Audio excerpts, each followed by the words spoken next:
सेंटावा लगा के आई ओइनी सज धज के तोहरे खातिर राजा जी। डीजे पे बजेला जब प्यार वाला गाना खो जानी दुनिया जी। नजरिया मिलते ही करे जा धड़के चेहरा पर चली हो। तू धीरे से बाहों में भरला बढ़े दिल के बेकारी हो। धीरे धीरे करे प्यार लहंगा उठा के देखेला राजा जी नजरिया छुपा के। कमरिया हिले तो दिलवा मचल जाए रात भर करे बात हमके सटा के।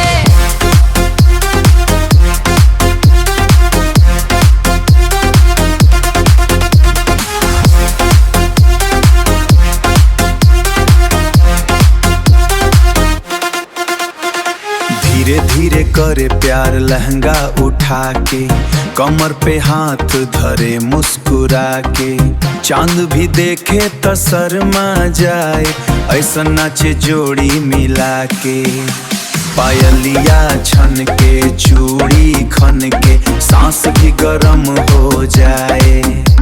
तू कान में धीरे से कुछ बोला दिलवा पागल हो जाए।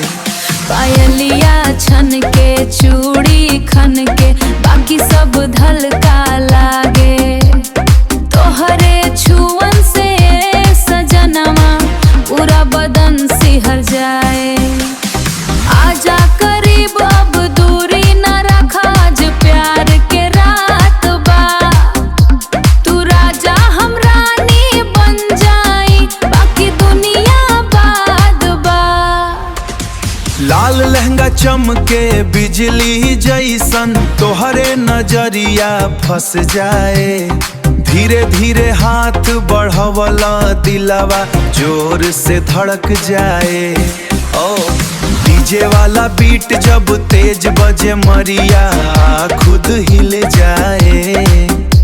तू मुस्की दे के देखा जवनिया मूड पूरा बन जाए।